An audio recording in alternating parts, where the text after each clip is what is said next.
Would you agree with me? Scheduling family activity and family closeness on purpose kind of like feels like it's taken something away?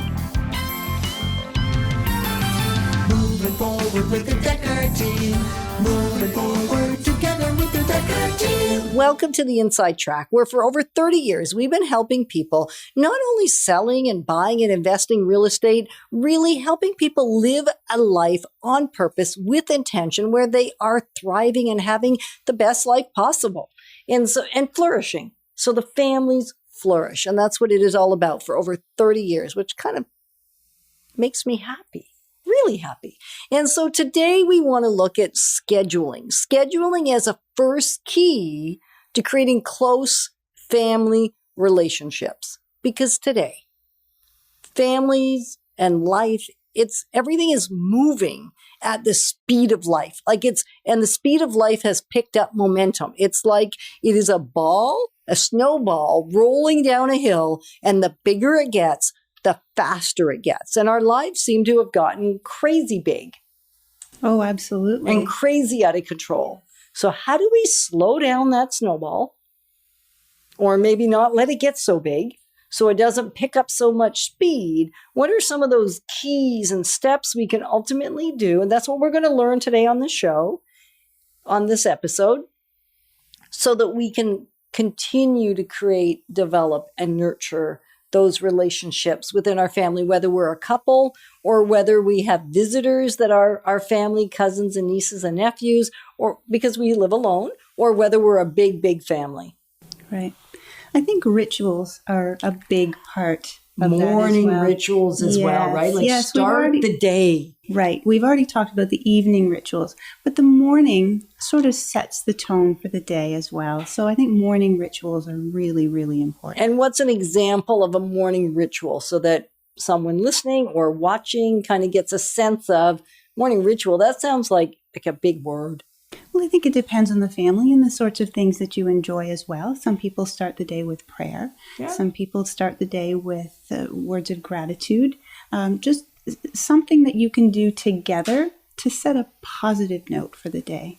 To get you moving in the right direction. Right. So it's not only to have a morning ritual, it's to have a morning ritual that moves us forward in an optimistic, upbeat way. Exactly. So that we can handle the challenges that come toward us through the day.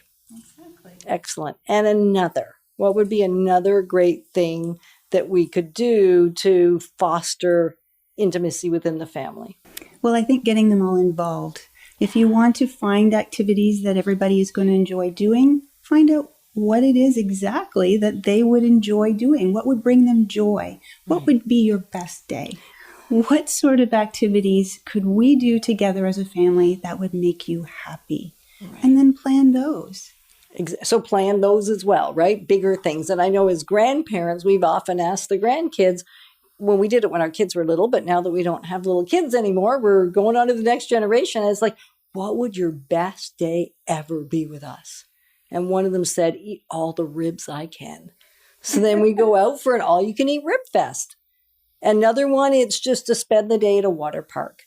For every child, it's different. Another one, it's going to see animals and hang out at the African lion safari, that kind of thing. So each of them want very different things as best days. Another one is just all about ice cream, right?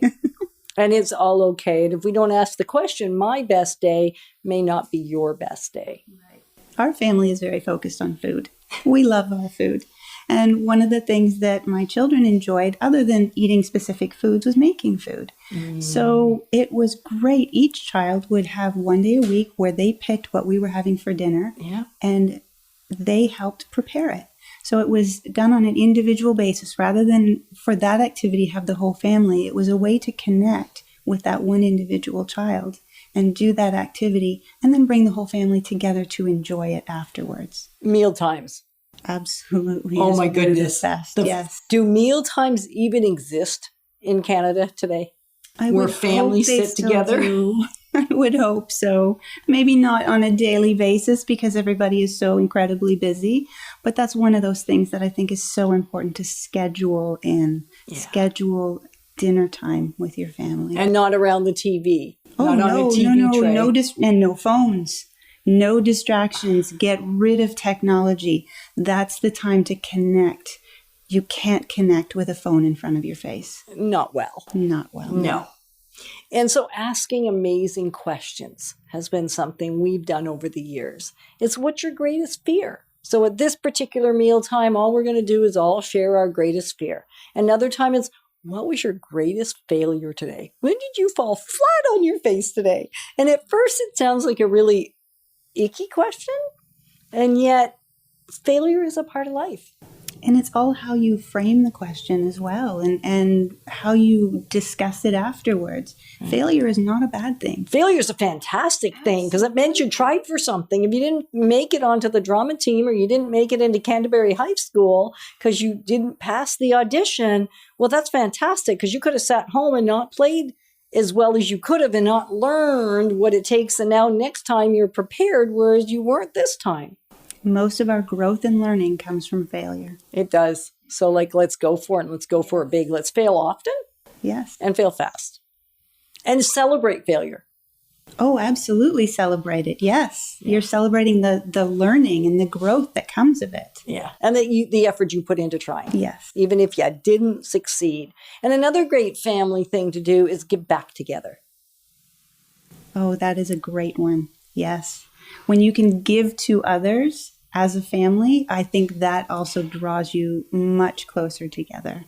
Yeah. Absolutely. I know in our family, and this was when our kids were teenagers, they decided to shave their heads for cancer fundraiser because our little neighbor was sick. And so out of compassion, they wanted to shave their heads when he was losing his hair. And it grew and it grew and it grew till there were 97 people involved in their head shaving and hair cutting off. And Ken and I ended up doing it with them. That was probably one of the biggest single life-changing activities for all of us individually and collectively. And you don't have to do something that big necessarily, and yet a shared outrageous activity can be a game changer. It's the little things day after day after day. And praise with courage. This one is actually kind of scary. And we've used this tool, I'm going to call it, or this way of being, both at birthday parties, where we speak into the life of the person that's having a birthday and tell them all the great things, and or write it in a journal, and or write it in a card. And so everybody comes prepared to share something wonderful about the person, which is kind of cool. What a wonderful idea. Yeah, it's so neat. It's a little uncomfortable when you're the center of attention. Yes, I would think. Because we're used to getting criticism more than we are encouragement and support and praise, right? But if that's your love language, think of how powerful that would be. Life-changing, right? And something we've done a few times with our team and with our family is have the person, and this one's takes courage because you're praising big time. You put the person that is on the seat of blessing or the hot seat, depending on how you want to say it, in the middle of the room on a chair. And all the other chairs go around them. And you sit facing them. The person in the middle, this isn't necessarily birthday activity because they wouldn't like this on their birthday.